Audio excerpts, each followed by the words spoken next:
You guys were back, all 52 podcasts, Sean and Javon. Man, we were a little bit late this morning. My boy Javon's battling some colds. Well, this afternoon, we're here this afternoon. What am I talking about? It's 1:36. Javon, how you feeling, man? I'm cool, man. Yo, I survived two weather changes up here. I thought Yep. I thought my body had adjusted. Did wrong. That weather then started to change up here. And that Oh, seasonal cold, I don't know what I've never had this in my life until I got up to Syracuse. When the weather changes up here, my body don't like it. whoa, don't tell me already the weather's getting like fallish up there. Don't It's tell me it's that. it's look, Don't tell me. it went from sweltering to it's in the 70s, but that wind is blowing too. So it ain't like yesterday felt like 64. Like Yeah. I felt like I needed a jacket for a little bit yesterday. Really? I'm so serious. I don't even want to tell my brother what the weather's been like down here. So I'm just gonna spare him that. But jeez, man, we got what I always say. It's an annual thing until we get him out of it. We gotta get my boy out of out of the Northeast. Well, is that the Northeast? Yeah.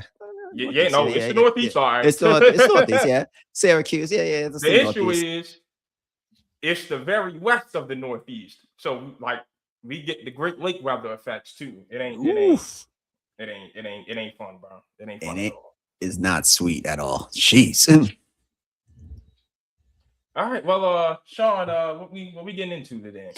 All right, so we're gonna talk first about undrafted free agents returning to college football. So I now think it's two. My boy Lane Kiffin. I know that I'm already claiming Lane Kiffin because I know that's going to happen all year. Especially, I co-signed him going to LSU. Two of his guys going to from one's from Pittsburgh. What team was it? From Cleveland. I can't remember what the other guy is. But what's your thoughts on the whole situation? I got a real issue with Zadavian Harris. Sean, you know who that is, right? No, I can't refresh my memory. That's the brother who was talking hot garbage about Lane when he left for LSU and said, "Oh, he trying to get an attention to him when he was up in the broadcast booth." I'm talking. He was talking spicy about Lane. I mean, called Lane everything but a child of God. Now all of a sudden you want to leave the NFL, come back to college, enter the transfer portal, and join all your other teammates that transferred from Ole Miss to LSU. Money, Stand money, for money, something. money. Nah, man, have a principle. I agree. I'm not disagreeing with you. I'm just saying. I don't want to hear you talking all that noise just to renege. Ain't nothing worse. Ain't nothing worse in this world than a renege, bro. No, it was. And you Yeah. can't. So little branch off here. You know, we recently discovered that you got that Xbox has Uno. So we've been on there. Oh, wow. Hey, look. I done learned one of my homeboys. I got to keep away from the card table at my family functions because it go down over some card games. Sean, my cousin Fruity, rest in peace, cussed my great grandmother smooth out over a spades game one night. And they tell him, calm down, that's your grandmother. No, she know what she did. I'm talking, yo. It get like that over some spades in my family. Bro, I lied to you not. Cleo Edmonds she sat there and accepted every second of her grandbaby cussing her out. Oh, She man. knew she was in the dead wrong. She was just infamous for cheating. So in the rare time she got caught, Oh, man. she just sat there and took it. It didn't happen. I didn't see my grandfather and his cousin clear. Well, I'm talking family function. Everybody outside having a good time. Come back in, the pinochle table is empty. Grandfather got the angriest look on his face. I said, I already know what happened. They can hear arguing. Oh, man. It get like that, bro. I said, I got to keep this brother away from the card table at my family. Oh, man. That was crazy. But Sean, I promise you, that's an honest to God story, right? Oh, man. That was so funny. My great grandmother was late 70s, early 80s. Fruity talking to her. It get like that in my family. Yeah. Ain't nothing worse than a renege. And was the Davian Harris dead? Was renege. It's unacceptable, man. I don't forget the whole 50 year going back to school thing on his situation. Stand for something. For the rest of these cats. Yo, when did people start liking school? Like, I know they barely get these classes or whatever. But like, yo, you don't want to get on with your life. Absolutely. Preach. Preach. Now, Preach. now here's what I do understand. The cats that's about to get cut, go to the practice squad, make about $250,000, or I can go back to school for a year and make $600K. I understand that financially. What I don't understand, Sean, and I was talking to one of my agent homeboys about this on Friday. Why are these schools dumb enough to pay you? You're not good enough to make the NFL roster. So why am I about to pay you? I'm not paying you anymore. Like, this is one of those times I'll have a real gentleman's agreement. We on a conference call because all the head coaches in every conference are in a group chat with each other. I be in that group chat, hey fellas, we got to stand on principle right here. We're not paying these kids any more than what they would have made to be on the practice squad. We have all the leverage. Their NFL career ain't going nowhere. We are their lifeline. But of course, that's not how it is. So I mean, I'm not too mad at it because some of these guys would not have gone to the NFL had that fifth year rule came earlier. No. So this is one of those situations where I'm actually not too mad, but still, it's like, come on, man. It's the price tags that I'm not understanding from the schools. But in the case of Harris, fine with you going back to school. But don't talk all that stuff about Lane and then go play for him. That's an issue. So you would have been cool if you went back to Ole Miss? Oh, yeah. If he stayed at Ole Miss, I'd have been fine. Okay. So, yeah, I don't – the 5 for 5, I think we're both on agreement. So I'm cool with it. These guys were not high-level NFL players. If you tell me a first or second round pick was going back to school because he can get $5 to $10 million, like a quarterback or something like that, I would just be like, all right, man, what are we doing? That's why, remember, when in this whole part, I was like, hey, I didn't like the whole Trinidad Chamberlain fighting to get back to Ole Miss. I don't like that because I'm like, man, you had a chance to be a first or second round pick in a weak NFL draft. I didn't like that personally. You'd have been the best quarterback in the draft. First round pick, right? So when stuff like that happens, I don't mind these two kids, but I didn't like with Chamberlain because I'm like, where's your competitiveness? You should want to go into the next level. Like next year when you're in your draft interviews at the combine, I'm asking you. Because now as a front office, you have to, the way these draft interviews go, they are using a fine-tooth comb to find any and every potential red flag there is. For me, I'd be like, hey, this kid might have a problem with confidence seeing that. And I'm going to ask him about that in April. Like, hey, are you not confident in yourself to be in the NFL? Like, you were the best quarterback in college football last year, buddy. What's going on? Exactly. It made no sense to me. It didn't make, for example, Ty Simpson took the jump, and I don't think we thought he was ready for the jump, but it does show a level of confidence in yourself that you take that jump. You know what I'm saying? Like, and he landed in a perfect situation with me. Yeah, he's looked pretty solid in the preseason. Yes, he's going to be decent now because I think Sean McVay is like Kyle Shanahan. Those guys, they could turn water into wine, not to be blasphemous. But so what I would say is this. I'm not mad about it. I completely agree.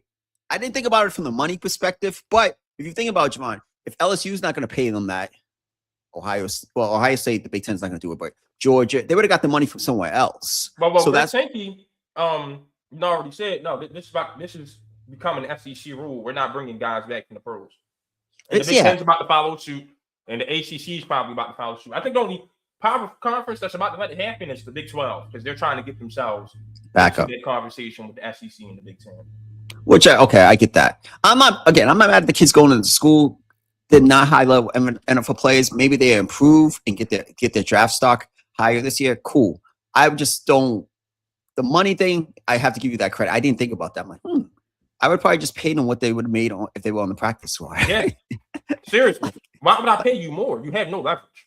Yeah, the tight end is going from the Browns. He's going to get like 500,000, 700,000. The only thing is, I got to say this. I got to call LSU out on this. We have it. We have it. Because they are having. Listen, Lane Kiffin and Will Wade are having a pissing contest to see who can build the most unethical roster in college sports. But no, it's the university that's allowing this. Let's call it. It's supposed to the top down, right? That university is allowing. And the governor. Yes. And the governor of Louisiana. And the governor. Yes, he's the president of the other university. Yeah. a lot of BS is happening at LSU. Like, I'm like, all right, I know you guys want to win, but come on, at all costs, like we don't need this. Let's call a spade a spade. It's just that school that's because it's doing it on the basketball side and it's doing it on the college football side. We got to hold the LSU to a higher standard. But like, yo, what are you doing? Like at this point, like it's you guys are trying to. If I'm Sankey, I'm on the phone with the governor. I'm on the phone with the president, the champ. I'm on the phone. I'm like, yo, we can't keep having this. We got to figure something out because it's your school mostly doing this crap. So we got to call. That's. I just don't think they're. I get it. I understand. It's bigger than life down there. The LSU football, LSU, the university. But come on, you got to stand for something at some point. That's my only concern about that. No, I'm with you. All right, so Sean, we're talking about LSU. We got some predictions to make, and I'm gonna be honest with you. I don't have LSU winning the SEC. I think they can, though. The more I look at that roster, and it's really Sam Levitt as the quarterback that's making me believe them. But something's telling me don't bet against Ole Miss. You got them winning to the SEC? I just like the Rebels. I like Pete Golding. I like Trinidad Chambers. I like adding Jonte Cook and Daryl Gill in the transfer portal. Keywan Lacey's probably my pick to be the Heisman winner this year. I like Ole Miss, man. Wow. I love what Ole Miss is. And I think week 3, they are winning the Magnolia Bowl. Matter of fact, I got you right here. Whoever wins that game in week 3 wins the SEC championship. Damn, so you got LSU high up like that. Yeah. All right, so I'm gonna say this. If I had to rank it right now, my 3 best teams in the SEC: Texas, Georgia, Ole Miss, and then LSU. And I love Ole Miss. No, yeah, if I didn't name the top 3. Yeah, if I didn't name the top 3. Well, LSU is 4th in my top 3. That's what I meant. Excuse me. But I do like the roster. But the key is Levitt, like you said. If Levitt plays, I'm gonna say this. If Levitt plays, I'm gonna use this with the Panthers too. So when we get to the NFC position, if the Levitt plays like a first-round pick, I think they can win the SEC. I really do. I think he'll win the SEC. But I have Chambers winning the Heisman this year. He's my Heisman Trophy winner. And I think the rosters of Texas and Georgia are really good. So I'm going to pick Georgia to win the SEC. But I do not. I want to clarify this. I do not have them going to the national championship or winning the national or the Natty. That's my personal opinion. I know that sounds crazy, but you haven't won the SEC. But come postseason, I still like Texas. No, that's not crazy because the Big Ten has won the last 3 national championships. Well, I'm sorry. That's a good point. But in Miami and Indiana were in the championships. A great point. Notre Dame was in the championship. Great point. But I'm just saying, when you play in the regular season and it's different come postseason, I don't trust homeboy. What's the quarterback's name? I lost my train of thought from Georgia. Gunnar Stockton? Yeah, I don't trust Gunnar Stockton to win me a game if need be in a postseason. So that's why I think they're built for the regular season, but I don't think they're going to be. I think they'll get knocked off in the postseason. So Georgia is my prediction to win the SEC. Well, we said Big Ten. I'm be honest with you. Indiana, and it's not close.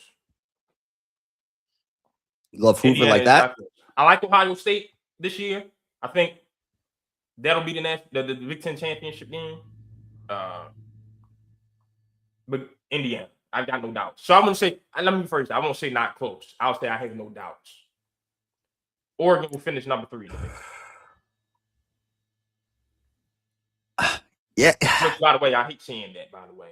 Oregon and Big Ten in the same sentence. I shouldn't be saying that unless we're talking about the Rose Bowl. But, that's where college football is. So if I had to pick, I'm going to go with Oregon and win the Big Ten. I think it's really hard to do things back to back. I love what Indiana is building, and they're going to be right there. I can't go with them. I don't love Ohio State's defense. They lost a lot of guys on that defense side of football. I think talent-wise, and I like Dante Moore. I'm not in love with Dante Moore like some people are, but I'm not saying that, again, same with Georgia. I think they can win the regular season Big Ten championship and win that conference. So I'm going to go with Oregon to win the Big Ten and that's tough because I really do like Indiana. I think it'll go Oregon, Indiana, and I got Ohio State number 2, 3, and then Michigan. I think number that is 4. the consensus top 3. I don't Yeah, know but who's that's going gonna to be be my order. fourth because Yeah. I'm not going to put all my chips on the table for Michigan. And Washington's always prone for some type of bounce back season. So I wouldn't even give you a fourth in the Big Ten. Over in the Big 12, I wanted to go with the Red Raiders, but without a quarterback, Nope. I got to go with Brigham Young. Same. If they had a quarter, as long as he was playing, Texas Tech would win that conference. Yeah. It wouldn't even be a debate. But they'll be the second best team in the conference. I like their Yeah. coaching staff. They have a lot of money behind that roster. They just don't have a. We don't know who that quarterback is. I don't know him. He was Darren Morton. I don't know. I can't. And so, but the team I also wouldn't sleep on. I like what they're building in Arizona. But I'm not going to say they're good enough to win the thing. So I got BYU, Texas Tech, Arizona. Those are my top 3. I'm giving you the top 3. We don't have to talk about Miami and the ACC, right? Let's move on. Here we go. All right. All right. So we got. All right. So we agree. Oregon, Indiana, Ohio State in the playoff. We agree. Texas, Georgia, Ole Miss, now 2 in the playoff. Mm-hmm. All right. Miami, BYU. That's 9. Who's our last 3 playoff teams? Notre Dame. That's Notre Dame. That's my number 1 team in the country this year.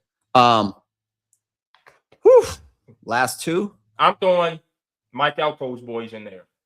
Texas. I'm throwing Texas A&M. Damn.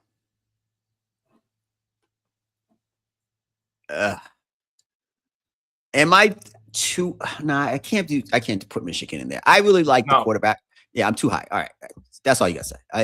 We don't even have to go back and forth with that. All right. Damn, this is tough. No Pac-12 team. Oh, it's the Pac-12 this year, right? They're not. They're yeah, Boise State conference now. Yeah. Let me just look at this list real quick to give my last 2 teams. Well, okay, I'm glad you mentioned that because it's not 2. It's 1 and then a group of 6 champion. You're right. Okay. So that means for me, it's Notre Dame, it's Texas, out of A&M and Texas Tech to get that last spot for me. The ACC is not sending 2 teams. I don't think there's a 4th team in the Big Ten. If there's a 5th team in the SEC, it's either Oklahoma or Alabama. And as much as I like John Matier, I trust Elko more than I trust Venables.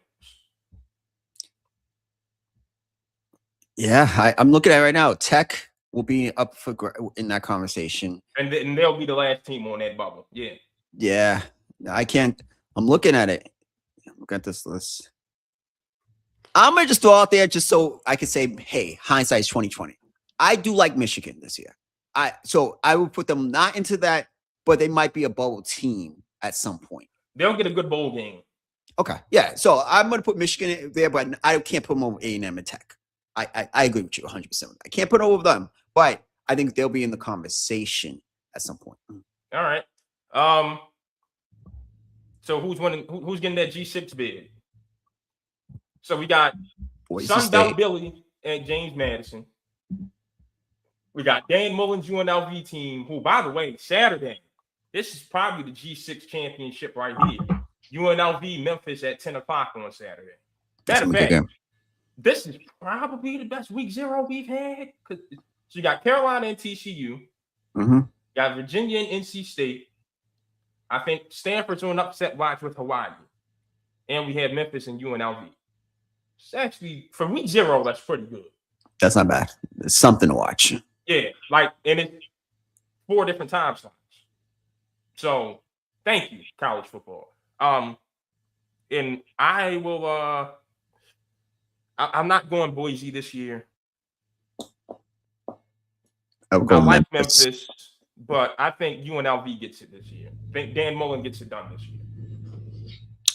Yeah, I would just say Memphis off the top of my head, but Memphis is with a new coach. With oh yes, if they forgot. What's my man? Not Jerry Mack, the other brother. I think Billy Napier might shine at James Madison though. Oh, absolutely. Yeah, because I think he's a good coach. It's just some people are not meant for the SEC. It's a different. Yeah, it's a different lifestyle. Charles Hawk, that's my guy at Memphis now, Charles Hawk. But I'm taking Dan Mullen in the Rockets. Okay. They were there. They were competitive last year, right? They were really good last year. Yeah. He knows how to build programs. I'm gonna say Memphis. Oh yeah, that's a fact. I'm gonna go with Memphis, but I'm gonna I could have a mulligan for that if after Saturday. When they play Friday night? They play Saturday night. Saturday night, yeah, after Saturday night. Who's winning the Natty? I said it before. I think excuse me, I think it's gonna be Texas versus Notre Dame. And I would pick Notre Dame to win the Natty. Defensively, Notre Dame's gonna be really good this year. I think they're gonna be really, really good. I can't be mad at a Notre Dame pick. I can't be mad at an Indiana pick. I'm not mad at an Ole Miss pick. But you know what, Sean? I'm gonna stay on brand. I was the only one to give them a number one vote. I might as well go all the way. You? That's it. The Hurricanes win their first national championship in 2 decades. All right. I wouldn't be mad about that. I would not be mad about that. I think. Wait, who they beat? You gotta give me a prediction. Who's the 2 teams in the Natty? Oh man, now I got to do the seeding. Golly. Just usually that's just if it falls the way you think. I think it'll fall the way I think. So it'll be Texas and Notre Dame. Miami beats Ole Miss. Okay. All right. That'll be good, Natty. Matter of fact, take it back. Great story for you. Miami loses to Notre Dame in the regular season. Okay. Beats Notre Dame in the national championship. Okay. All right. I ain't mad about that. Convicts will be back. Nah, I think those are good predictions. And they both been into national championship games over the last 2-3 years. Last 2 years, yeah. Yeah, and they both lost. So and remember last year, that last seat, that was a fight with them two for that last spot. Yeah, good point. Great point, actually. And you know who got caught in the middle of that war? The ACC? Syracuse. Why? Syracuse went to Miami. Oh, yes. And then had to go to Notre Dame the week after. Yep. And it became who can beat the life out of the Orange worse. Yep, I remember that. I didn't get the Miami trip, but I damn sure got the trip to South Bend. And the Irish won that fight. Lord have mercy. That was the worst ass whooping in any sport that I've witnessed in person. Really? Yeah. Man. That was bad. Well, one bold prediction I would say too. Bold prediction for the season. Well, after the season. If Marcus Freeman does win a Natty, he'll be the hardest candidate for the next NFL cycle. You can't say if and bold prediction in the same sentence, Sean. Good point. Marcus, that's not bold. That's just true. If he wins a Natty, he's going to be the hottest candidate on the NFL market. And he'll leave. Like he didn't leave this year, and there was some really good, great jobs. Baltimore was available. Pittsburgh was available. The New York Giants was available. If you wanted to leave Notre Dame for brand purposes, you would have left for one of those schools, one of those organizations. He was too young for Baltimore and Pittsburgh. But the Giants would have been perfect. You don't want to be that young taking the Giants job either. Okay. Organizational dysfunction in the number one market in the world, you don't want to take that job as a young coach. But you're right. I'm going to stand on it. Bold prediction, Marcus Freeman wins the national championship. Then he becomes the head coach of, I'll fill in that blank at some point. Yeah, that's bold. Take the if out and say that is going to happen. Then that's bold. Yes, he will.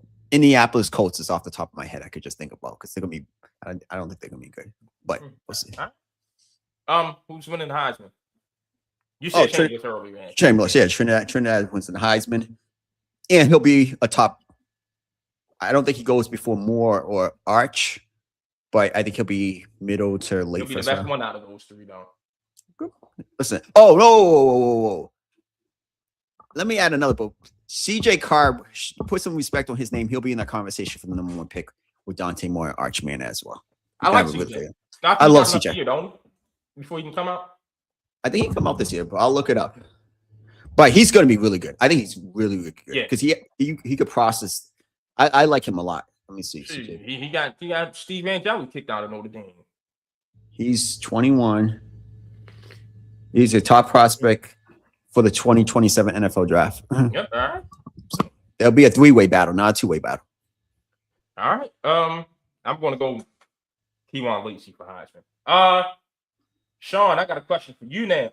So Teofimo Lopez fired his pops, got a shot at the WBA welterweight championship this weekend, beat Rolly Romero in a interesting decision, interesting fight. Teofimo was plus 450 for a knockout, and I wanted to put money on it. I'm glad I didn't. It went the full 12 rounds, and Teofimo had the worst looking face afterward. But he says he wants to become undisputed champ at welterweight, which includes the same reason he couldn't get it at lightweight, Devin Haney. And he said he wants to save Haney for last. Makes no sense to me. Haney ducking you is why you didn't become undisputed at lightweight when you tried it. So I don't know why you saved him for last at welterweight, whatever. But do you think he can become undisputed at welterweight? Well, the key question is, excuse me, are you going to get that fight? That's my thing. Yeah. So are you going to get the fight? Because you say Haney was ducking him at welterweight or lightweight? At lightweight. And now Haney's the champion at welterweight, correct? It's Haney has the WBO, Ryan Garcia has the WBC, and Jack Catterall has the. So Fimo and Jack Catterall probably have to get it on because Fimo is the super champ and Catterall is the regular champ. And then Liam Paro has the IBF belt. And then wouldn't it make sense after that he faced Garcia and then Haney? That's what he wants. So he wants to get either Liam Paro or Ryan Garcia first, and then he wants Haney last. I think they'll probably do Haney and Garcia rematch, and Lopez probably gets stuck with Liam Paro, and then the winners will fight each other. If the boxing politics don't get in the way. Where's Dana White when you need him? Yeah, you're right about that. Yeah, where's Dana White? I can't wait. I want to see what Dana does with Shakur, by the way.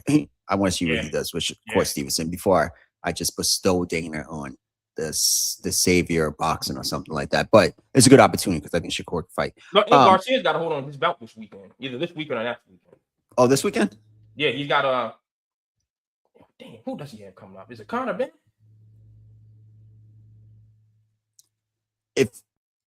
So listen, boxing needs a commissioner. They had a commissioner. Yeah, he got Conor Ben coming up September 12th. Oh, so 2 weeks from now. Okay. Yeah. So a week after Labor Day. Wow, it's always August 25th. I just looked at the calendar. I'm like, geez. Anyways, but yeah, no, I think it makes sense. It would be if you build it up. Actually, if you think about it, if Team Fimo goes down that route, it would make it a more bigger draw than anything. But I think Haney versus Team Fimo or Haney versus Garcia, those are the type of fights casuals like I am for boxing would like. But funny story, I just gotta say this. When I was younger, 17, 18, 19, 20, I loved boxing. I loved it. I would go somewhere, always to watch the fights, blah, blah, blah. And it just wasn't, I think, I hate to blame one person. I think Floyd blame Floyd. Okay. I think Floyd took the excitement out of boxing because some of the matches wasn't the matches we wanted to see. And after that, wow, it was just like, yeah, he didn't fight when he needed to fight. When he needed to fight. So, like you say, yeah, you blaming people. We could kind of blame Floyd for coming to demise. Wanted to follow his model because this is a monkey see, monkey do world.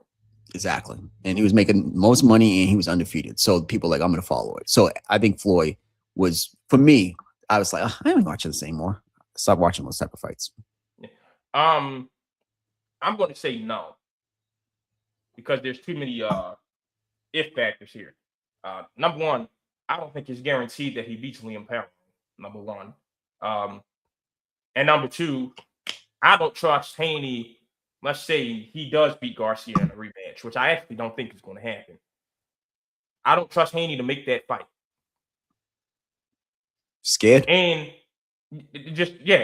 easily. And Garcia, I think, could knock this current iteration of Fimo out. I think he could knock out this current iteration of Tiafimo. Yeah. He's not the same. He's not similar of a fighter. No, he's not. Not at all. He's not the same guy that fought Lomachenko. No, not at all. So I'm going to say no on this one. But if it was to happen, it wouldn't happen for another year or so. 2 years minimum. That's my problem. Next subject. That's my problem. That's why I'm a casual. Sean, the Mariners have had an embarrassing week. And when I say embarrassing, I mean embarrassing. A 22-0 loss that includes your star center fielder throwing the ball into the stands with only 2 outs and letting more runners score. And then a 19-2 loss within the last 72 hours. I got nothing to say. I would say, well, I'm speechless right now. I would say this. If I'm the Seattle organization, this might be, if not the most disappointing season, maybe since that year they won 116 games and lost to my Yankees. I think that was 2001 season in the postseason. Yeah. Well, it's true. That was disappointing. They thought they were the greatest team since the '98 Yankees. They didn't get it done. But anyways, so this is right up there because when it came into the season, I had Seattle going back to the World Series. Or no, not. Yeah, I had them go back to World Series against the Dodgers. So, and I'm a Yankee fan, but the starting pitching and they're hitting. We were like, all right, even if they fell back a little bit, they were still going to be formidable. The guy, not the big dumpy Julio Rodriguez. Rally is just hitting his 17th homer of the season, by the way. Crazy. I wonder when he hit 17 last year, maybe May. That's what, or early June. So this is probably the most disappointing season since the 2001 season, and it's probably 1 or 2 or 3 top in Seattle Mariners history. I just don't know what's happened. Like the culture doesn't just change. Was that loss to Toronto in the ALCS that devastating to you? You start smelling yourself, sipping your own Kool-Aid. But there's a lot of talent on there, especially that rotation. That rotation is special. That rotation is nice. But to lose 19-2, and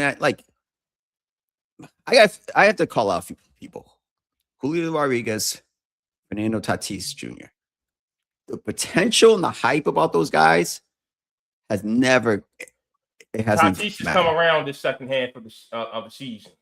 Tatis, that moment when he was staring, that moment he hit the home runs, I was like, man, this guy. He was supposed to be Giovanni. He was supposed to be the guy 4 years ago. Yeah. He was supposed to be the guy. He never became the guy. The suspension messed him up. He never became the guy. So Julio Rodriguez was set up for him to be the guy. Franco. Oh man, I guess it's just Hispanics. Yeah. Maybe the Marlins don't need to take our advice on building an all-Latino team. Nah, they need to do that. Damn, yo, I forgot about my. Nah, I'm gonna say my boy Wanda. Yeah, don't claim him. Don't claim. Yeah, I'm definitely not claiming Wanda. He was wild. Got his money. He thought he was invincible in DR.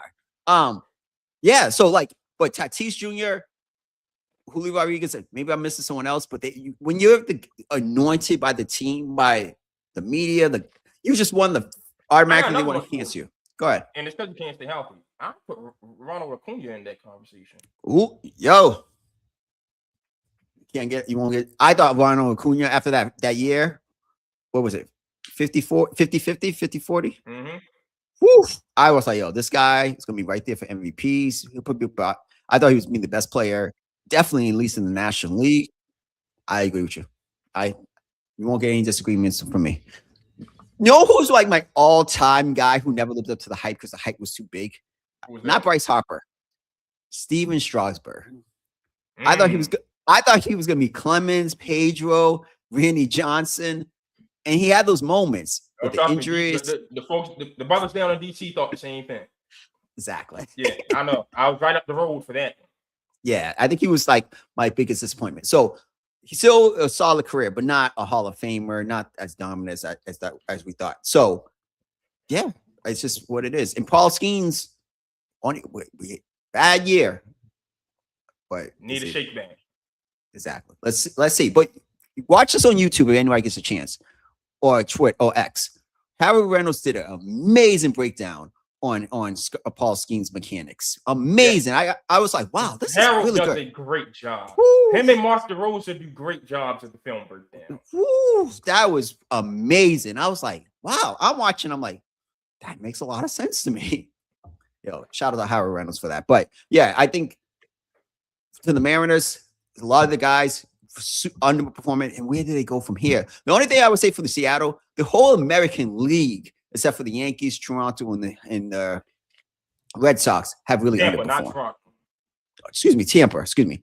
Besides those top 3 teams in the AL East, everybody's underperformed. So are we just going to say, hey, it was just the league this year? We can run it back, or we have to take some real evaluations of where we're at as a team, especially offensively. I think the American League is rooting for a lockout. I think a lot of front offices want a chance to really dive into the numbers and assess their teams. You think so? Bro, come on, man. I think the Mariners want to know what went wrong. I think the Orioles want to know what went wrong. Actually, no, they know what's wrong. Calm myself down. The Astros want to know what's been going wrong. Yeah, we'll talk about that. I think Detroit wants to know if it needs to sell the house or not. I think Cleveland and Minnesota are sick of being in the middle, and now somehow the White Sox have caught up to them. I think some of these front offices wouldn't mind a lockout to figure out what can they do to fix their issues. Yeah. So you're basically saying the whole American West and Central. Yeah. But Baltimore and Toronto, I'll put them right in that conversation too. Yeah. I'll put you guys right in that conversation. But yeah, the Mariners. The Orioles have been so bad. Like their team batting averages are so low, Sean. When Madison shows the lineup card in the first inning, it doesn't even show the batting averages anymore. It shows the OPS. Yeah, that tells you everything you need to know. Their team batting average is so bad that the local network doesn't even show the batting averages anymore. It shows the OPS. Yeah, that tells you everything you need to know in a nutshell. Simple as that. I would say this too. I'm just going to throw this out there. I'd be really disappointed if any team, you know how I wasn't a big fan of that Arizona team making the World Series that year. If any team not named New York Yankees, Boston Red Sox, or Tampa Bay Rays make the World Series out of the American League. No one else deserves it. No disrespect. All. This is for all the teams in the American League except for those 3 teams. If there's not one of those 3 teams in the World Series, I don't want to hear about it. Those 3 teams, one of those 3 teams need to make the World Series. You know what's crazy though, Sean? What? Here's a path for the Rays not to get in. I think the Rays, if the Rays clinch number 1. The Orioles get that last wild card spot and somehow beat the White Sox in the wild card series. You know we could be looking at a Baltimore ALCS, right? Why? They've been cooking Tampa. Yeah, that's true. Tampa. That's true. After that first series of the year against Tampa, they've been cooking the Rays. So that is the scary part about the American League. If the Orioles get in, there's a chance that one of these sorry teams get to the ALCS strictly off a matchup. Yeah, that's a good point. And that's how it's the good thing about baseball. To some people, to me, I don't love it because I'm like, what the hell? I don't want to see no disrespect to Baltimore, but I don't want to see all the Orioles beat a Tampa Bay team. But you're right. The way it's set up, anything can happen. But if this is they've got to take care of business in September and, actually clinch that last wild card spot. But why do you think you play so good against Tampa? I have no clue. I have zero clue. Okay, that says it right there. They just like the Rays for some reason. Yes, some teams you just have them. When Shane Baz is on the bump, Shane Baz is going to win out of Baltimore this winter, and I understand. I haven't seen a team give a pitcher less run support since the Jacob DeGrom days with the Mets. No, those are bad. 0 run support. That's how they treat Shane Baz. He's actually having a damn good season. And for some reason, when it's his day to pitch, they do not score. They're not hit. Yeah. That must be so frustrating for a pitcher because you can't control it. I know I'd be over the roof because you can't control it. You can't control it. I just think y'all don't like me at some point, bro. Yeah. You just can't control it. You could give up 1 run. Remember Skeens a couple years ago was 1 run here and he wasn't getting no support. Like Baz has like 14 losses, and he has not pitched anywhere close to a 14-loss pitcher. That doesn't make sense. does not make sense at all. All right, so there's just some hiccups in the front office, Sean. The Astros have fired their general manager, and the Marlins, they've gone real drastic. They fired their entire pro scouting department. Well, I won't go really too deep into the Marlins. I just when we did the rundown, I was like, I didn't even know about it. But what I would say is this: the Marlins, even when they've always been a cheap organization selling off. And again, me and Javon have the answer. How do you solve what South Florida with all these freaking Hispanic people? It doesn't make sense. But anyways, so we already know how to solve that. But the problem with the Marlins is they used to always be able to replenish when they would sell off players and have a wave of the next generation. And they've had sprinkles of those guys. They had Yelich, Stanton, and Realmuto all at the same time the last time. Exactly. So, they haven't really had, and they move them all, but they really haven't had that wave of great young guys, positional players. Or they'll have a sprinkle here and there, but that next wave of guys, like I remember LeVon Hernandez and those guys went away when they had Chef and they had another way. Like I just remember all these times. So we were like, oh, the Marlins would just develop the guys, get them to a certain level, trade them off, they had that reputation. Kind of like what Tampa Bay does a little bit now, but Tampa Bay is on a whole nother level. But South Florida. Yeah, South Florida. So, by the way, why do we call Tampa South Florida? It's not South Florida. It's Central Florida. I don't know. Listen, I'm not from down there, so whatever. That just does not look like South Florida. No. It's like two different. It's like Boston, New York. It's like night and day. What South Florida is. Tampa and Miami is. Yeah, right. It's completely different vibes. And with the Astros, I would say this: they have underperformed, but also maybe they have to look in the mirror. If I'm the Crane, is that 10-year run we had it started 2016, 17, whatever. From now, almost a 10-year run. It's hard to do.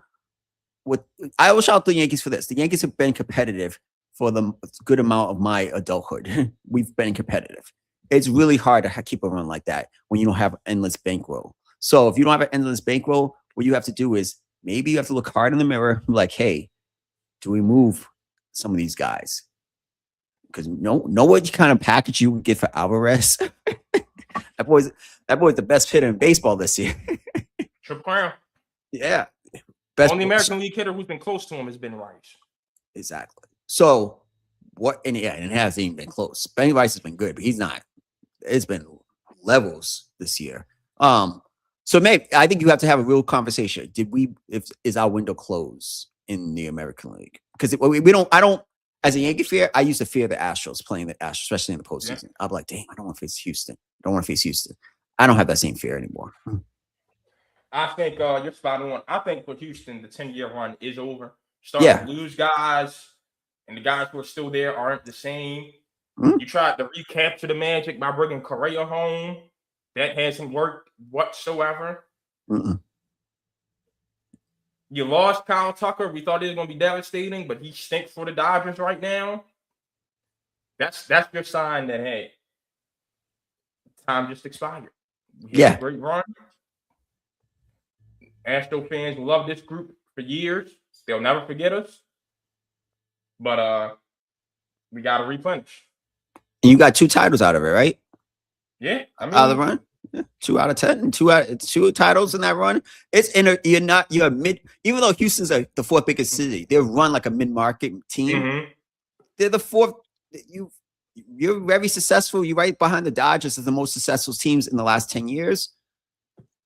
Very hard thing to look in the mirror and be like, hey, we ain't what we used to be, and make some changes. That's why I think they need to do in Houston. But I do think the Marlins are just a lost cause until they figure out me and Javon get the billions to own that team. They're lost cause. I have no faith in the Marlins. I got no solution for the Marlins. It's same. All right, Sean, Angel Reese is starting to come around. She just set the single season rebounds record. Had herself like a 20-10 game shooting 100% from the field. Had 30-10 game shooting 67% from the field. We think this is sustainable. So I've been getting crazy on our Facebook posting reels and stuff like that, and the hate she gets makes me. And I fade her. I've been sitting here wondering what's all these notifications I'm getting. Because for the first time in a while, I've seen someone talking crazy in our comment section. I'm like, what is going on? Yeah. Of course, it's over Angel Reese. It's Angel Reese and the whole Enes Kanter thing. But I would say this. Can we pause right there? Go ahead. Go ahead. Sean. Say your piece. Sean, sucker, whole thing. I think Steven Jackson and Kenyon Martin said it best. We were on your side. But when you go to a women's game trying to pick a fight with a woman, and then you and Royce White do this declaring for the WNBA draft stuff, then you lose us. Yeah. Started off good, and then you had to go all Fox News with it. And Clay Travis, shut the hell up. Oh, I can't stand that guy. Yeah, that's all I can't. When you're tapped in, go ahead. My homegirl sent me the video of Natasha Crowd's homegirl was holding her back. And she was like, bro, what was she going to do? Yeah, thank you. You're like, y'all, Natasha, you can help back to keep you from getting your ass whooped. We got to, listen, I'll be honest with you, Sean, because we are starting to get to a point where, because, they advocating for trans players in the W. It's not what y'all want. All right. I'm starting to get to the point where I'm saying just let some of this stuff happen. Clarissa Shields, you want to fight Rowley so bad? Let it happen. Let it happen. I know Rowley is sorry to us. He would knock her smooth the hell out. That's what I'm getting to. I'm at the point where, you know what?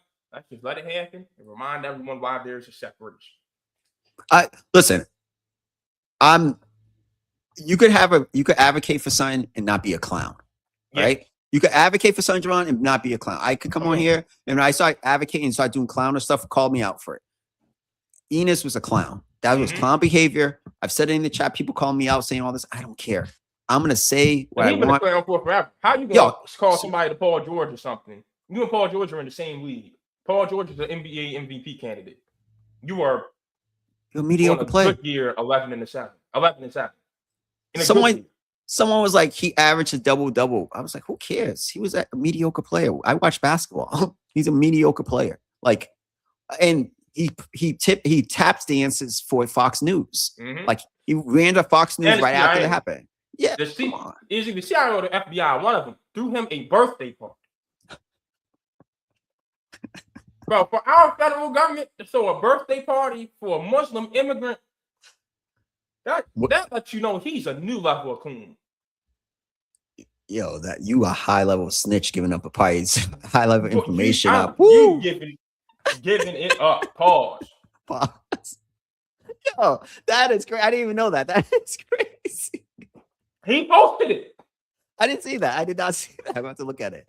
Wow. But my point is, you can't even go back to your own country and see your own family. Worry about that. Don't worry about this. Stop being an idiot. And so I'll leave it at that. Angel Reese has been balling, and in the sense of, yo, Javon, she's actually been hitting outside shots. Like, if you see, she's been hitting outside shots. Like, I gotta give her credit because if you miss a lot of your own shots and grabbing rebounds, it don't count. But some of it's legitimately rebounds, and she's hitting the outside shots. Getting 31 in a game is still 31 in a game in the WNBA. I mean, so I give her some credit. She's definitely made some improvement. And the dream might be a little problem come postseason time. I can't lie. Might be a problem. So, and she's locking up on defense. The encouraging part from number one, don't the Dream have like the 3 leaders in steals all on one team? I didn't know that. Wow. I don't want to deal with that. What my thing with Angel Reese has always been is just make the layups. And to be shooting 67%, 100%, boom, boom, boom, means you're finally making the layups. Yeah. She's improving. She's improved. She's improved. It might be a good little week. I want to see it be sustained because you're not getting a congratulations from me for making layups, but like it, just keep making the layups. That's all I'm saying. I would say this. Something positive about the W. I've been really enjoying the level of basketball that's been played this year. I can't lie. I've enjoyed some of the level of basketball that's been played this year. And teams are scoring more, and I've liked it, but it's just been overshadowed by a lot of BS this year. I just it's turned me off a little bit. But the games I watched, Sophie, she must be saying, I don't know. She's another one. Fox News got a job waiting for her. She's gonna be on Clay Travis and Will Kane. Yeah, right away. Real soon. Really soon. So we'll see how it goes. WNBA, one last thing. There was no need to even address Cantor and voice wipe. Someone was like, oh, they're gonna sue. I was like, you know, the NBA owns the majority of the WNBA. Go sue. You don't have the money or the bankroll to match the NBA. Like, what are we talking about? Right? Some people are just idiots. And I realized this posting consistently on social media. I was telling my girl this. People feel like they can say whatever they want and they're right. No, if you don't know, especially sports, you are entitled to your opinion. But when you don't know facts, I can't really argue with you. I just can't. It's dumb. I called my brother out for that last week. Another Lamar Jackson argument. Oh, here we go. Louisville was nothing before Lamar Jackson. The same Louisville whose quarterback before Lamar Jackson was Teddy Bridgewater. Oh, yes. And went to the Sugar Bowl and finished that year with the 12-1 record. Oh, I didn't know that. So how you going to say it is fact when you didn't know it? Oh, I'm gonna say it, and if you don't correct it, then I'm just go with it. Said, bro, Tom, we have a 16-year-old little brother. That's something he's supposed to say. You just turned 27. You're married, and you got a kid on the way. That ain't for you to say. Yeah, you can't say something. That's for baby boy to say. You the oldest of us three. That's not for you to. Come on, man. Yeah, like. So you're right. When people will rewrite history. Yeah. Speak on something as if it's factual that they know nothing of. I can't deal with it, John. Yeah, I hate it. I can't deal with it. Especially, I tell my girl all the time. I was like, I like talking to Javon about sports because I know what he's talking about. He knows what he's talking about, and he might put. I'm like, oh, I didn't think from that perspective. Like earlier today, he was just talking about the money situation. These kids come back. I was like, that's a good point. I didn't think about that. But when you just don't know generic facts, like you can watch ESPN or Sports Center about, I can't argue with you. You can just go to Google. That's nothing about my generation. We got access to all the information, and we still are willingly ignorant. Exactly. Good point. AI's alive and well. Just go put it in AI. Like, come with your facts. I just can't do it anymore. But Angel Reese, shout out to her. She's playing good. I want you to really know your opinion because you watch it more than me. Who's the two favorites in the WNBA to win the title? To you, the Lynx is one, but who's their biggest competition? It's out of Vegas and Indiana. I don't love Vegas this year. I don't either, but I don't love it. They're not playing with that same spunk. She is the GOAT. So when it's different when a GOAT's in that postseason. We see Brady do it, we see Michael do it, we see Kobe do it, we see the GOATs do it. So I can't ever discount her, but I really like it. I'm gonna say this. I think Olivia is the MVP of the league this year. I'm with you. That's who will get my vote. If I ain't. That's getting my vote. Like the thing she's doing in the league, the excitement for such a league that's still relatively young. Again, she's my MVP. Carrying that team while Nafisa was out. Yeah. Poof. As a rookie. First team definitely this year. Easily. I don't care what. Easily. Yep. All right, Sean. We just went from talking about a young one to the old heads. New faces, same faces, new places. DeMar DeRozan's with the Nuggets. Klay Thompson getting bought up by the Mavericks to go sign with the Heat. None of these moved the needle for me. I don't. Yeah, we're on the same page. I was like, don't do nothing. I think the Nuggets are worse than they were last year. Yeah, and they basically got swept. They lost 4-1 in the first round to Minnesota. I don't put them over Minnesota, and Clay's been washed. And I don't want to say washed. Clay has not been Clay for 4 Spoelstra will years. drop an offense for Clay. I will say that. Jason Kidd had him a little too stagnant. He'll be back and moving around. He'll fit perfectly in the Duncan Robinson role. And yeah, that's exactly what he's going to be. And he'll have his space because everyone's going to be worried about Giannis and Bam.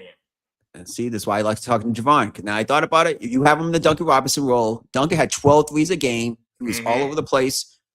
Let's see. Okay, I can see that. If you have him in that role, then I can't really argue with that. But and again, I don't mean disrespect, but Davion Mitchell, your starting point guard in the NBA. Come on, Javon. Come on, what are we doing?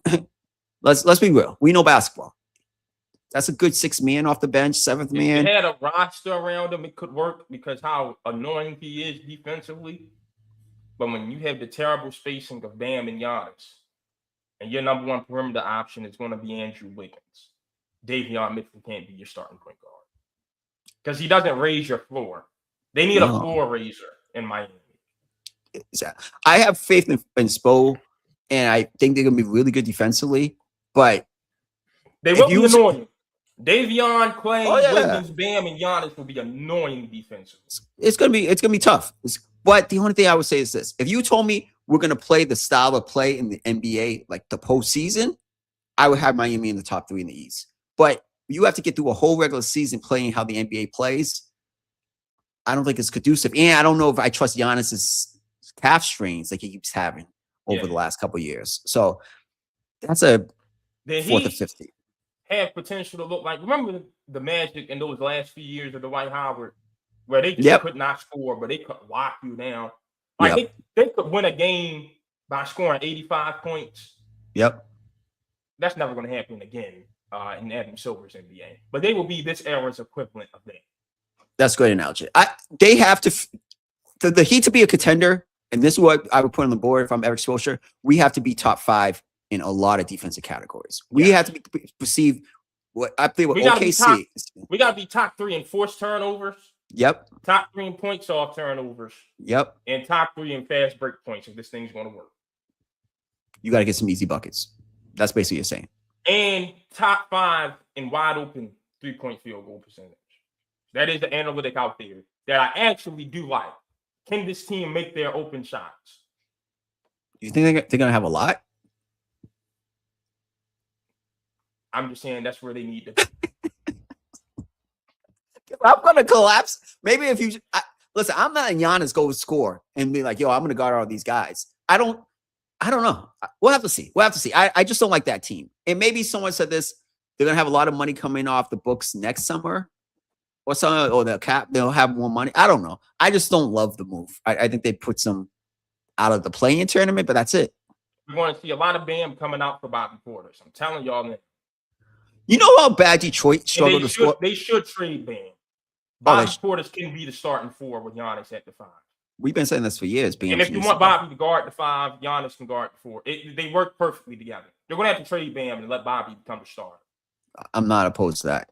They're going to be what Detroit was, and it's going to be this year. They're going to be really good defensively, and they're going to struggle to score. And then when it comes postseason time, it's going to be really hard for them to win. That 44-win Detroit team from when Indiana went to the finals, Yeah, easily. Yeah. All right, Sean. Getting ready to wrap things up here. Last 2 divisions of our schedule predictions. We're going to my neck of the woods, the AFC North.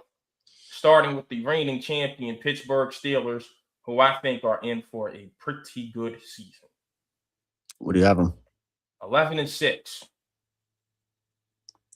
Losing the division in week 18 in Baltimore. Got it. And I'm hoping I'm free to be at that game. But, the NFL calendar runs so late now. Remember, the last game of the season used to be New Year's weekend? Yes. It ain't that anymore. And that sucks for me. I was going to tell you because I was looking at the schedule. I was like, yo, Javon should come to the Ravens-Falcons game. But then I thought, the Falcons are going to be trash to me. And we'll talk about them in a second. Let's not waste our money. Yeah, the Falcons are going to be trash. I got to work that weekend. Yeah, because my pops was talking about going to the game. I'm like, I'm going to be in Charlottesville, Virginia that weekend. Oh, okay. I was going to write it, but I was like, do I really want to go to a Falcons game? I don't know. We'll see. But I think the Ravens, I think the Steelers are 10-7. I think this division is going to be really, really, really good and really competitive. I put him 10-7 in this. I think McCarthy, I underrate him as a offensive guy. He's done what he did with Dax and those guys. He's really good offensively. I think he'll get a little bit more life after Rodgers. Rodgers had a good year, not a great year. Do I expect him to be better this year? I don't know. That's why I couldn't pick him some games. With DK Metcalf and Michael Pittman, I think they're going to be just fine. Okay, let's see. I'm only one game off, 10-7. Baltimore, 12-5, winning the division in Week 18 at home against Pittsburgh. I got Baltimore 12-5 as well. I have them starting the season like 5-0 or something like that. They're gonna have a really good start to the season. Yeah, I got them 4-1. I got them losing to Dallas in Brazil. Okay, so you have them beating Buffalo. No, they play Buffalo later. Oh, okay. They're in the early and part, they will lose in Buffalo. And okay, they don't know what to do. Matter of fact, so it's interesting, Sean. I got that ended a 3-game losing streak. So they'll go 4-1 to start the year, and then I got a 3-game losing streak in Cleveland, home against Cincy, and in Buffalo. And then they go on a run. Their only loss after Buffalo is going to be in Pittsburgh, but they're going to beat Jacksonville on Thursday night game. They'll beat the Chargers the Monday night game. They'll go into Carolina and whoop them. They'll go into Houston and get their payback. Bye week, beat Tampa like they always do. Go lose in Pittsburgh like they always do. Get their payback against Cleveland. Go into Cincinnati on that Thursday night game and get their payback. I think that's New Year's Eve this year, actually. Something like that. And then win the division Week 18 against Pittsburgh. Okay. I actually have them inverse. I have Baltimore, Cincinnati beating them later in the year, but losing early in the year. But that's fine. I'm surprised you have the Cowboys beating them. That was the game I struggled with. The Cowboys beating them in Brazil. It was a numbers thing. Okay. They put both teams at 12-5. Okay. All right. So I got you. All right. So I got Baltimore. I had to find a potential loss for Baltimore. Yeah. It's hard right there made the most sense. Yeah, because you can't have. Sometimes I would do the schedule and the team's 14-3. I'm like, whoa. No. Let me. Yeah. You know what I mean? Like all right. Well, let's say page. I got them 12-5. I haven't won the division. Cincy, I got it 11-6. Same. I think the schedule, the matchup this year for the AFC North is the NFC South, right? And a lot of cupcake wins. And honestly, I love Joe Burrow coming out and setting the standard. I expect a big year from them. Yeah, but stay healthy. No, that's true. If he's healthy, the boy's top 3. But he can't stay healthy. I do think, knock on wood, he stays healthy. I love the talent on the offensive side of the football. You know what I find funny about how the North is going to pan out? It's going to be Pittsburgh and Baltimore for the division in Week 18, right? But Pittsburgh losing and Cincy beating Cleveland is going to give Cincy the tiebreaker to be the 5th seed in the wild card, and Pittsburgh's going to drop to 6th. Oof. That's a good point. That's a scary 6th seed, by the way. No, absolutely. And you know what it sets up? Back-to-back weeks of Ravens Steelers. It'd be Ravens Steelers again in the wild card at M&T. So both teams, like the Pittsburgh, would just stay in Baltimore for the week if it wanted to. Oh, they should. That the AFC gonna be lit this year. I gotta do my schedule, my seeding, but it's gonna be lit. In Cleveland. So remember last week I teased that surprise with the Browns. And it's going to go according to plan with Deshaun Watson starting. Sean, that's right. We both said we wanted to, before we even get into their schedule, talk about Deshaun. Yeah, go ahead. You want to be mad at them booing me, cheering once you tore your Achilles? I'm with you 100%. I thought the Browns fans were dead wrong for that. I understood where they were getting at, but it was dead wrong. However, they have the right to boo you for how sorry you've played and how much money you've stolen from that franchise. Facts.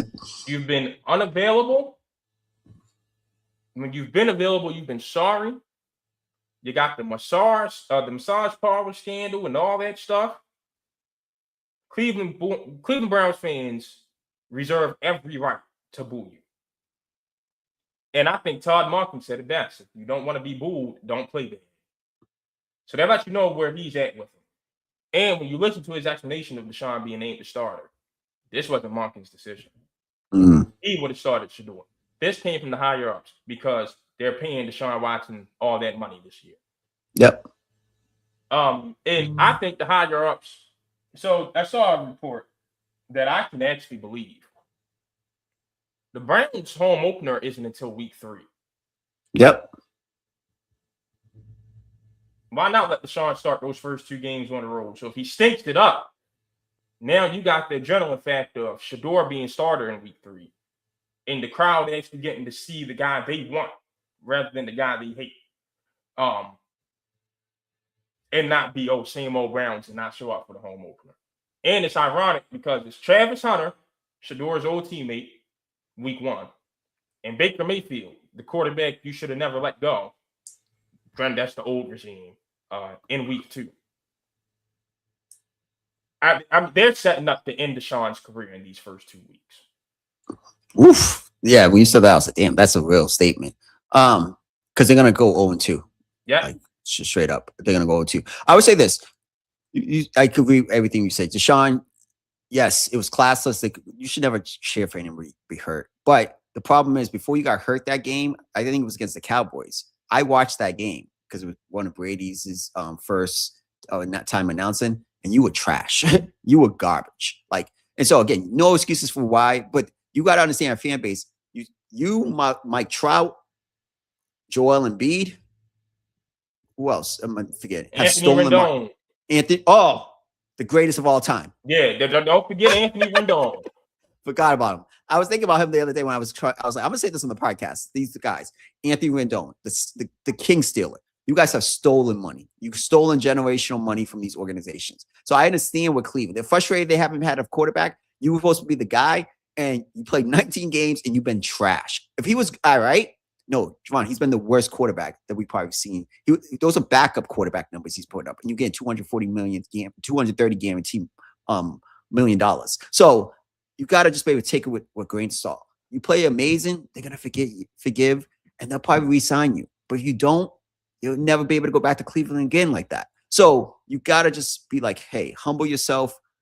You were looking kind of crazy putting the diamond earrings in the air at the same time. You were looking crazy at the time. You just looked like you were frustrated. You let your emotions get the best of you. You apologize. Let's move on. The key is play better. That's all you have to do. If you played good in those first 19 games, they wouldn't have booed you. But you've been bad. You've been hesitant in the pocket. You lost your mobility. Me and Javon on this podcast, we've been doing for a while. We thought you were a top 5 quarterback. Remember that, Javon? He was a top 5. Yeah, you were a top 5 guy. I understand the frustration. And they let Baker Mayfield, who's been way better than you now. Like, let's call a spade a spade. Baker has been better than you. So they let Baker go for you. And you haven't even been a top 15, top 20 quarterback. Like, let's call it Kirk Cousins has been better than you. Has he even been top 32? He's been the worst starting quarterback in the NFL when he's played. I got to be honest. I got to call a spade a spade. He's been the worst starting quarterback in the NFL when he played. And even Tua had a couple good years in that time span. So take it on the chin. I hope he plays well. But if I'm Cleveland, the moral of the story is Shador has to play because I have to see what I have, because 2027 draft has some guys that have potential. That's it. And we have 2 first-round picks. You're just putting a Band-Aid over a wound. Tear that Band-Aid off. Let Shador play and see. But Deshaun gets a couple opportunities. He's still 30. I think he's young, 30 years old. He could build up some of his value and go somewhere else. Simple as that. So, with that being said, 7-10 for Cleveland. Shador goes 7-8. Damn, we're on the same page. 7-10 Cleveland. I love the talent around on the Browns. I can't lie. It's just, what do we have as a quarterback? And if Shador is 7-8 and he plays well, he's the guy going forward. And then we can start building from there. But I just don't know about the offense because of the quarterback positions. I think that's the weakest part of their team. I love their team. But 7-10. Very competitive team. All right. NFC South. Starting with first? The division champs, the Carolina Panthers. Sean, what you got? This was tough. I had them 8-9, then I switched last minute. I have them 9-8, winning the division again. John, I got a drastic fall off and a realization that they need a new quarterback. Damn. My God, I think this is going to be that one. You know, every year I got one team I got being much better than they actually end up being, and I got one team being much worse than they actually end up being. Yeah, I'm calling it. Carolina's going to be the team that's way better than I project them to be. Looking at that schedule, I just don't like it, and I got them at 4-13. I know that's going to be the one I'm wrong about. I couldn't find the wins though, Sean. I could not find the wins. I couldn't give them Chicago. I couldn't give them a sweep against anyone else. Against anyone in the division. I only gave them Cleveland because it's Shador's first start. I can't give them Detroit. I can't give them Philly. I can't give them in Green Bay on a short week. I can't give them Denver. I can't give them Baltimore. I can't give them in Minnesota. I can't give them Cincy. I can't give them Pittsburgh, and I cannot give them Seattle. I can't. The South was tough. I kept battling. It was and a I had tough to division to do. It's tough to wish. They're mediocre team and bad, and they're mediocre to worse to bad. So I have them 9-8. I had them 8-9. Switch it last minute. I think I have more faith in Bryce, and I'm hoping Bryce has a better year. He did improve last year, so if he could keep that trajectory, and they have a really good young defense, and I love the defense coordinator. I'm going to go with 9-8 and win the division. I'm not arguing with anyone in the South. I'm not. I got Tampa at 6-11. I got them 8-9. And you know I love Baker Mayfield. Me too. 6-11. Yeah, I don't think Baker's the quarterback next year in Tampa. Yeah, I think. He's leaving. Yeah, I think Bowles is fired, and I think they're going to a rebuild in Tampa. So, which is fine. They had a really good sustained success in a title with that run. So I got them 8-9. Really close battle, kind of similar to what happened last year in that NFC South. What you got for Atlanta? I got Atlanta 6-11. I love the talent on the team. I just don't like the quarterback. I don't like either of them. I've never liked Michael Penix, and I definitely don't like Tua. They lose a lot of close games like they did the last couple of years. 6-11, they go get their quarterback in the 2027 NFL draft. I'm gonna use another spades analogy here, Sean. You know, when you gotta the NFC South is going to let an 8 walk. What do I mean by that? Falcons are going to win that division at 8-9. Damn. The NFC South is going to let an 8 walk. I'm not even talking about an 8 of spades that can cut somebody. I'm an 8 of diamonds is going to walk. Just steal a book. Just steal them. I'm not mad at you at all. And like you said, we can't argue anything at this division. I don't know how we did this division, to be honest with you. I really don't. Yeah, I 6-11 and too much talent, so I might be wrong with that. I don't know. 6-11 for the Saints. I got them 7-10. We both like Tyler Shuck and what's going on. Yeah, I like them. Please stay healthy, man. Yeah. You've been injured your whole football career. Please stay healthy. If he can stay healthy. Oh yeah, he's really good. If he could play, oof. Olave can be a duo, but they could be special. Yeah, it's 7-10. I like what they're building it. Remember a couple years ago, I was like, they're doing it right, building it slowly. I think Tampa and need to follow suit with the Saints. So I'm saying a year early, they need to do the rebuild. And I think the Falcons just need their quarterback, and then we can have a real conversation about Atlanta. Yeah, I'm with you. I got anything else? No, next week we're doing playoff predictions and stuff for the NFL. Yeah. Okay. All right. Perfect. This is gonna be tough. Yeah. Next week's gonna be us gearing up for the first week of college. Well, week 1 of college football. Week 0 coming up this weekend. Let's see. Oh man, rest in peace, Michael Wright. Man, the 5 heartbeats freeze 2 generations of black kids, man. Can't nobody saying like Daddy Kane Jr. Rest in peace, Michael Wright. 70 years old, young. God rest his soul. Definitely God rest his soul. I'm just trying to think. I had something this week. Oh, I saw something real quick. Really dope YouTuber who broke down Alex. He called him Adam Bronze, not Adam Silver, talking about how Adam Silver is partly responsible that we're never going to see the pantheon of these great guys like Jokic, Tatum, Wemby, win 3 or more titles because of what the NBA has done with the salary cap. And I could not agree more where he said it. Because usually it was like, you got to catch Magic, Kobe, Michael. You want to put LeBron at 4. In this NBA, if you get 2, it's a win. You're not going to be able to win 2 or 3. Simple as that. I love that breakdown. It was a special breakdown. And I think we all owe, what's the black guy? Goodwill. Vincent Goodwill. Apology, because when we said, hey, you get a trophy, I'm still not calling it a participation trophy. No, I'm not doing that. Javon, we haven't had back-to-back in the last 6 years. No team has returned to the NBA Finals, and it's not going to happen this year either. Oh, well, next year. You know, like San Antonio's going back next year. No, OKC's going to go back. Oh, then yeah, it's going to be them and Philly. And then neither one of them will make it back to the championship the year after. Yeah, because if OKC makes the finals this year, San Antonio is going to do something to their roster to get better. Yeah. Those two are going to keep going back and forth like that. Alternating the finals appearances. Okay. But my point is, it's going to be really tough for teams to win multiple titles in this generation. And great plays winning multiple titles. It's going to be tough. You see Luka? Yo, Sean, I was watching the clips of them working out in Slovenia or wherever. Go ahead. I thought I was watching Austin Reeves.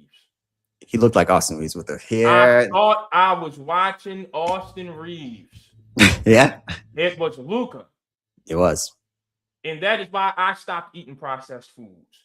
I eat single ingredient, organic. I pay up the extra $1. When I see all the fakes and icks and all that stuff I put it back. I can switch to natural pure cane sugar and